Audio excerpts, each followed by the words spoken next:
All right, welcome back. Harmless Dave here talking about the fake media in real time for real people just like you and just like me. So the media, amazing what's happening out there with all the states and the science changing and the media just going along with it. It's fascinating, and it's all happening almost simultaneously. Now, up in Canada, we're praying for our Canadian brothers and sisters up there as they are really entrenched in almost an existential battle between good and evil. This guy Trudeau, he really is the worst of the worst when it comes to this whole World Economic Forum. He is one of their top students. I've been reading a lot about this lately, and it's disgusting and depressing. See, Joe Biden, okay, he just kind of stumbled into the White House, literally, whereas Trudeau, this has been something that he's wanted and he's attained, and these global elites have certainly propelled him into that position. I honestly think that Obama and his crew are running or trying to run the United States, and they're all panicking now because I think they're going to get destroyed at the ballot box if we can have a secure and safe election. So we've been battling a crisis for 2 years, supposedly, and all of a sudden, we're just going to pull back. We're not going to report on numbers. I heard recently one of the reasons we're not going to talk about those numbers is because cases aren't really relevant anymore. Cases aren't relevant. Even though we were in a case-demic for 2 years and it was cases, cases, cases. And then we heard about the Dodge Omni variant, right? And how even though it's less worrisome and milder, we still need to be concerned because it's more infectious and doing so many harmful things to so many people, right? Even though, you know, the number of people who are succumbing to that variant has been dropping. And now it's literally falling off the table. They are still reporting numbers in the hospital where I am locally. It's almost comical. They're trying to keep this alive. They're closing testing centers, but the news media, I think, is almost a little caught off guard by how much the government is just pulling the rug out from under this. The battle in Canada is different because they're entrenched up there. This Trudeau is so invested in this, and if he fails at this, certainly the rest of those cards may just all collapse, right? Where people actually get to take over their government again, like they're supposed to. One of the worst things Trudeau did up there is use this expression, much like when Hillary Clinton down here said, these people who support Trump are a basket of deplorables. Wow, was that stupid. And to say that a fringe minority, just a small fringe minority with unacceptable views, the truckers, I've been watching this coverage now for several days. These people are the literal salt of the earth. I don't see people in my church that are like these truckers. These truckers would do anything for you. And I've seen it in action. So, you know, the media likes to use this phrase, the big lie. Oh, let's talk about what happened on November 3rd. That's the big lie, ladies and gentlemen. There was no investigation. There was no journalism. The courts, yeah, the courts wouldn't hear it. Okay, but that doesn't mean that there wasn't corruption, that there wasn't all kinds of chicanery. And I've already gone over that here. I think I got tagged already, meaning that they pulled a video down and they gave me a strike. This channel, by the way, has been under siege before I started this particular version of the channel and doing this coverage. It's been under siege for 2 years just for speaking truth. And this platform has really been throttled down. Some of it is self-imposed, all right, but because I've made stupid decisions trying to get this channel to move forward, but now I think I know where the channel needs to go.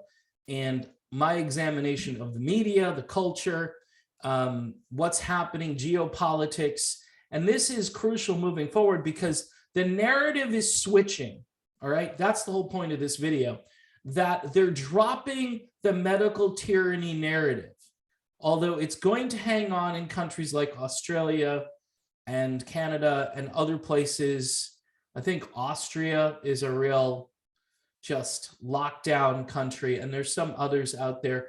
But even in the UK and Scotland, and look for it to happen even in places that you probably thought were going to be never stopping, even maybe California. I've been hearing that California, which probably shouldn't really be part of the United States at this point, but they are. And that is a little distressing, but even California is going to start moving away from all these mandates and restrictions. But the new narrative, you want to know what the new narrative is? It's been out there for a couple of weeks. Brandon had a little talk with some anchor from NBC, Lester Holt, I think. I used to call him Lester Dolt. And this guy couldn't be more just, I don't know, propaganda oriented, but he was actually asking Biden questions that, not that they were difficult questions, but they were reasonable questions. And Biden was calling him a smart aleck, right? Just crazy that he can't answer the questions about inflation and how we're going to get through this. There is no plan. Crude oil prices continue to skyrocket.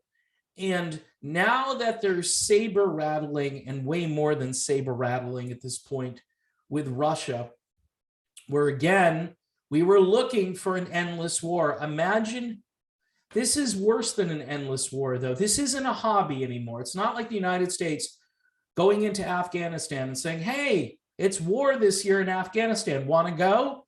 It's like you give people the option. You want to go? No. If you're going to instigate a war with Russia, which that's what we're doing, it could be catastrophic. And Putin is ready. Putin is not afraid of us. We are a weakened country.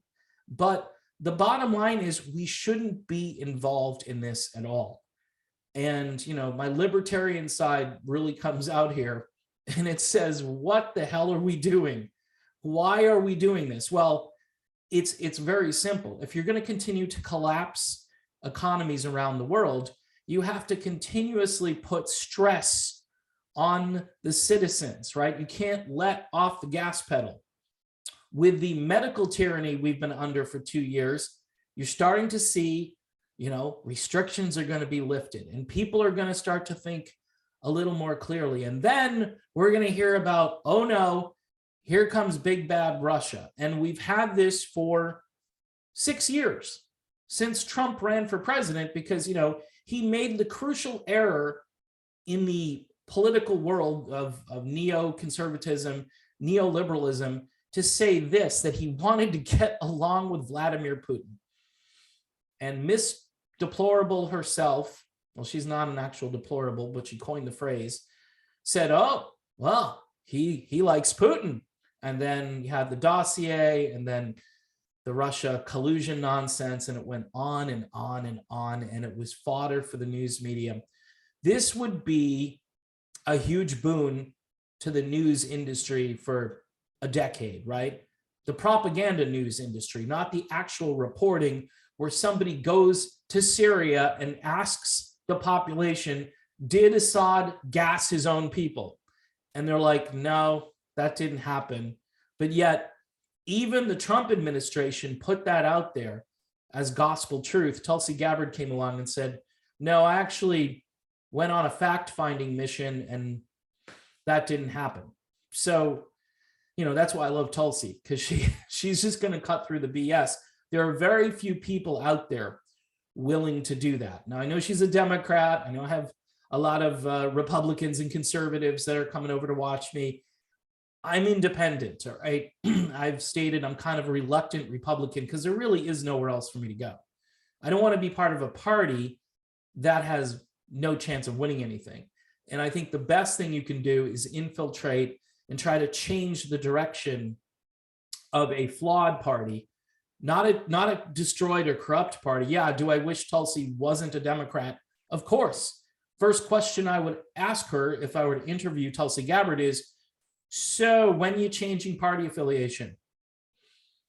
You know, maybe she wants to stay and fight because she's a very unique character in that party, saying things that nobody else in that party will say. So you can certainly be a rock star in that way, but I want to solve problems. I don't want to, you know, try to create celebrities out of politicians because they refuse to kind of, you know, see the light. Even if she just became an independent and wasn't a Republican or a Democrat, I think that would be a smart thing for her going forward. But this is our new crisis. It's clear that yes, there's some leftover medical tyranny stuff that's going to take months, if not years, to sort through, because there should be lawsuits. Kids who were abused during this, elderly people who were abused during this. I mean, where are all the good lawyers? I know good lawyer is kind of an oxymoron, but where are the lawyers, right? Where's Morgan and Morgan? I know they're kind of a center-left organization, but where the heck are they, right? I know Robert F. Kennedy had a lot to do with Morgan and Morgan. Maybe they're embarrassed, you know, oh no, here comes that guy who's got all those crazy conspiracy theories. We thought he was a Kennedy, but we were wrong. You know, that kind of thing. This is a dangerous thing to do, to pivot, because it shows how reckless these people are. This isn't a hobby war, okay? Not that I'm for hobby wars, but you know, if you're going to go nation building, you're going to try to reform the government, change it in your image and all that stuff. Typically, those people are like, okay, come on in, so long as you feed us and treat us well and get rid of the bad guys. And, you know, so what if it's none of our business, right? Typically, it's none of our business. But, you know, we get big contracts going out to Raytheon and Northrop Grumman and all the usual suspects, right? Because that's how we do business in the United States. We create war to stimulate the economy so we don't have to print as much money. That's all there is to it. We're printing money. We've printed more money in the last 5 months than in our entire existence as a country. Think of that. And that's why, you know, the Fed is going crazy, right? By the way, the Fed not only does money laundering, it's also a great counterfeiting operation. You know, anybody who's down the road, right, who says, you know, I'm going to take this $1 bill and make it into $100. Yeah. So how is that different from what the Federal Reserve does every day? You know, and this is why a lot of people who look at criminal activity now and they say, you know, that's really bad. And I go, really? Is it worse than the Federal Reserve, what they're doing every single day? Quantitative easing. Does anybody know what that is? It's digitizing and monetizing the debt and just basically eliminating it. This is how, when you have almost like an imaginary currency and you're not handling physical dollars as much and there's no gold or anything backing this money, we rely on the petrodollar, right? And maybe that's why they want oil to go through the roof, because now you're backing the money with expensive oil, and you pay, we're going to pay $4 and $5 a gallon easy if there's a conflict with Russia, guaranteed. I mean, you know, Brandon's out there saying, yes, so over the next few months, we're going to try to bring those prices down. Have you been to the supermarket lately? I went today, and it's disturbing how much the prices have gone up. And these prices are going up on things that you use and need. These aren't like frivolous things. Oh, I don't really want to buy that. It's like, no, these are things I need to have. And this is the difference between, you know, this kind of inflation, which is across the board. And it's a result of really bad foreign policy and monetary policy. And now, of course, medical policy. It's crazy. And also, let's also cover the fact that every hospital in the United States that takes Medicare and Medicaid, and that's going to be the majority of hospitals, they all need to be under investigation for how they treated patients versus how they dealt with taking money from the federal government. They were incentivized to do things, certain treatments and certain protocols that didn't put the patient first. It put the government first, and then it put all of the bureaucrats that run that hospital first. And then, of course, the doctors who don't want to lose their job and they don't want to lose their standing, and they're willing to do literally anything, including breaking the Hippocratic Oath, which just went out the window, went out. And I used to say, what happened to that? Do no harm. Oh, well, you know, I'm just following orders, as they did in Germany, right? And then when you make that analogy, people go, oh, he's one of those people. He's one of those nut jobs that believes in that. Yeah, I am. And I'll continue to believe in that until I see proof that that isn't what really happened, because I'm about 99.9% sure that's what's going on in hospitals across the country. We need a whole new hospital system, which isn't based on just throwing medicine at every problem. We need a hospital system which treats illness and tries to fix the problem and not just treat the problem. So in any event, we're going to go from medical tyranny to war. That's the narrative. And I don't see any other narrative popping up. Maybe there'll be another variant that comes along. But I think once we pull the plug on this and let the tub drain for a while, some of these people who are walking around still with the chin strap, right? That's what I'm calling it now, because it's like, okay, why are you just wearing that as a decoration? I see the earring too. That's a funny one, when you put the loop around the ear and you wear it as an earring. Dude, just take that sucker off and throw it on the ground and stomp it, but make sure you throw it in the garbage, because guess what? Every time I go for a walk, it's like a trail of them. And these are supposed to be the people that are concerned about the environment. I call BS on that, because throughout this entire case-demic, whatever you want to call it, it's all been about, you know, doing this and to hell with everything else. So this clogs up the oceans. So this clogs up your infrastructure, you know, and the pollution that it causes, we don't really care. So long as people obey what we're saying. And that's it. That's all they seem to care about. And this was one of the biggest, I think this is one of the biggest disasters in human history. And I think as time goes on and people finally get the other side of the story and not just the side they've been presented with for 2 years, they're going to react. And when they react, I think it's going to be anger, frustration, sadness, the feeling of being duped, which, you know, who knows? Some people have so much pride. Maybe they'll just blow off some steam and say, no, it was all of these crazy conspiracy theorists. It's their fault. Yeah, okay. Just like all these Canadian truckers, right? They're a bunch of terrorists, and they're hateful and all this stuff. And there's no sign of any terrorism or hatred or anything up there. These are people who want their country back, and they deserve to have their country back, as do the citizens of the United States, who, quite honestly, are really being shown up by the great people of Canada. But the revolution had to start somewhere, and God decided to use Canada. That's awesome. All right, people, thanks for watching. Don't forget to subscribe, and I'll see you all really soon.